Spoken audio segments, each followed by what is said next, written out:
Hey everyone, I am Peter from Top Think, and today we're going to learn about the secret to building self-discipline.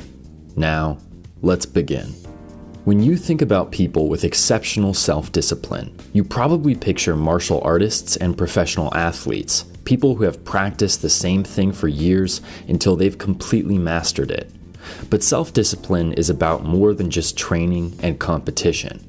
In fact, many of the most disciplined individuals are just regular people who have gradually developed enough self-control to accomplish their goals.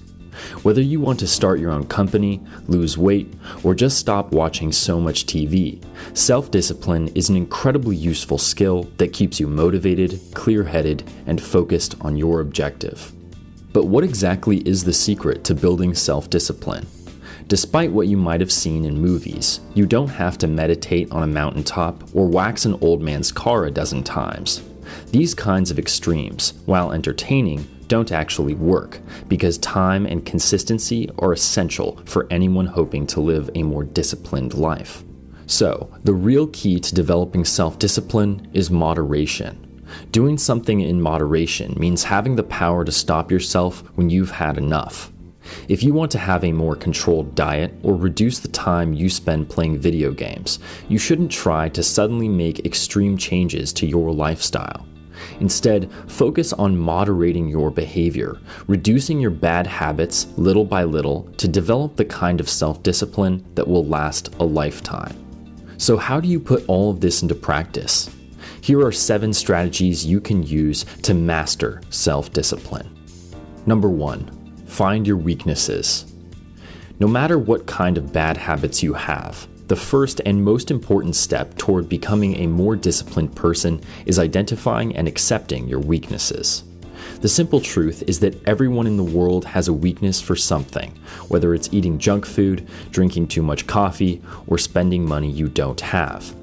While some weaknesses are more destructive than others, building self-discipline isn't about getting rid of those weaknesses, but learning how to control them. Many people never even get to this stage because they can't accept how little control they have over their own actions. This kind of denial can lead to addiction, so it's important that you address these issues before they take over your life. For many people, the idea of moderation is much less intimidating than cutting yourself off completely. So instead of focusing about which bad habits you need to remove, think about which ones you'd like to lessen. Number 2, create easy habits. On your road to becoming a more disciplined person, you're going to develop a set of new and improved habits, but it isn't going to happen overnight. Imagine you're trying to lose 20 pounds. You can't just wake up one morning and decide it's time for a 30-minute run when you haven't worked out in years. You're going to end up exhausted, sore, and unmotivated, so you should start slow and work up towards your goal over time. Plan out more manageable, easier workouts that leave you feeling optimistic and proud of yourself. Remember that the goal isn't to lose all the weight in one day, but to create healthier habits that you genuinely enjoy doing, even after you've reached your ultimate goal. Number 3, use rewards. Positive reinforcement is a great way to make sure that your new habits stick around, so don't be afraid to reward yourself for improving. In the same way that you give a dog a treat when they sit, people are more likely to behave a certain way when they know there's a reward on the line. Rewards will also motivate them to work harder by giving them something positive to look forward to. This is especially useful for people who are having a hard time getting their new habits started because they haven't developed enough self-discipline to push through the beginning stages. Say you want to cut out sugary foods from your diet, but are struggling to keep it up. By using a reward system, you can focus all of your attention on the cookie or brownie that's waiting for you at the end of the day, making it easier to avoid breaking your diet otherwise. This way, you are always in control of your habits and impulses instead of letting them control you. Number 4, personal standards. Disciplined people often motivate themselves to keep pushing by strictly adhering to a set of standards for their own life. Standards are basically personal limits, which lay out the absolute minimum that you're willing to accept for yourself. But these kinds of boundaries only work if you are willing to hold yourself accountable when you break them. This is where most people struggle, because they end up setting really high standards that are impossible to meet consistently. It's important to remember that standards and goals are not the same thing. While goals are things you work and reach for over time, you should realistically be able to meet your standards every single day. Writers, for example, might aim to write 3,000 words a day, but have a standard of only 2,000. Why are personal standards so useful? Most people tend to have an all-or-nothing approach to their goals. Either they can get it done immediately or just give up. So, by setting standards, you give yourself a reason to keep working even when you aren't actually able to achieve your goal. Number 5. Look ahead.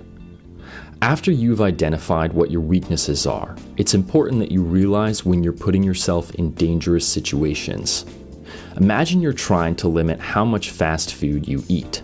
You used to eat a burger and fries for lunch every day, but have decided to switch over to salads. So would it be a good idea to eat your salad inside a McDonald's? My point is that you should recognize situations where your weaknesses might get the best of you and avoid them.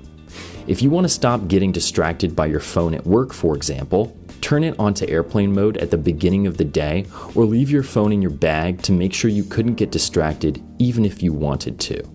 Of course, there are certain times when it's impossible to avoid your weaknesses, so make it easier on yourself by planning ahead.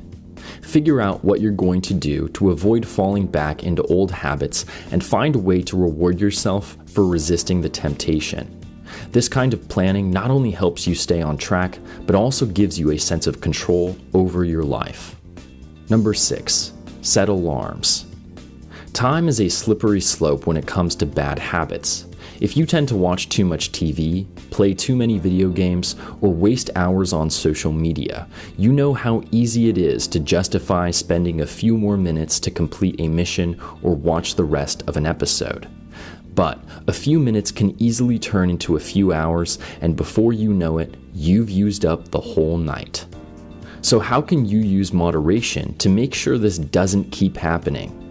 Most people tend to focus on removing the TV and video games, getting rid of them even though they weren't the problem in the first place. The real problem is how much time you spend on them. In other words, you can keep playing the games you love as long as you stay within a set time limit. Next time you start up any game, set an alarm for 1 hour and make sure you turn the volume all the way up. The goal here is to force yourself to physically acknowledge when you've hit your limit and stop there. If you want to take it one step further, put your alarm across the room so that you have to put the controller down and stand up to turn it off. That short walk across the room gives you the chance to reset and consider your priorities instead of mindlessly playing for another hour. Number 7. Make adjustments. Every person's path towards developing self-discipline is unique. Sure, there are a lot of very specific plans out there which have worked wonders for other people, but that doesn't necessarily mean they'll do the same things for you. Elon Musk might have developed self-discipline and boosted his productivity by planning every moment of every day, but other just as successful people might find this approach suffocating and unproductive. So instead of just copying what your favorite celebrity is doing, you should build a routine that is designed for your individual goals, strengths, and weaknesses. If you know you're significantly more energetic at night, don't force yourself to work out first thing in the morning just because other disciplined people prefer it that way. As long as you are consistently setting and achieving goals, you'll develop the kind of unbreakable self-discipline that you're looking for. Thank you for watching Top Think, and be sure to subscribe because more incredible content is on the way.